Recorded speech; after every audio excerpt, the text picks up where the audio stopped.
శనివారం ఆదివారం ఎపిసోడ్ 2 చూశాక నాకేమర్థమైందంటే ఇప్పటి నుండి ఈ బాండింగ్స్ బంధాలు సేఫ్ గేమ్లు ఉండవని అయితే నాకు అర్థమైంది. ఎందుకంటే నిన్న చూసాం మనం బర్నీ గారు ఎలిమినేట్ అయ్యారు. సో బర్నీ గారు ఎలిమినేట్ అయ్యే ఒక ప్రాసెస్లో ఇమాన్యుల్ పౌరస్తాన్ని ఉపయోగించాడు. ఇమాన్యుల్ పౌరస్తాన్ని కరెక్ట్గానే ఉపయోగించాడు.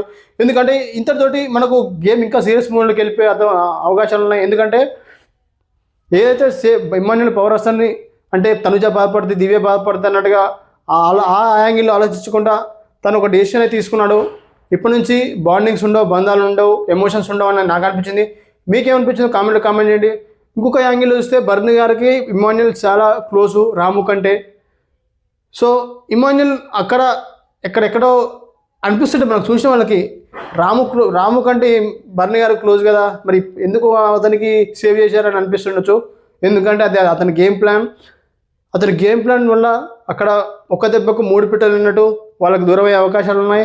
సో దీనివల్ల ఇమాన్యుల్ గేమ్ ఇంకా బెటర్ అయ్యే అవకాశాలు ఉన్నాయని అనుకుంటున్నాడు. సో దానివల్ల అతను తీసేశాడు అనిపించింది నాకైతే. మీకేమనిపించింది కామెంట్ చేయండి, లైక్ చేయండి, సబ్స్క్రైబ్ చేయండి. Thank you for watching.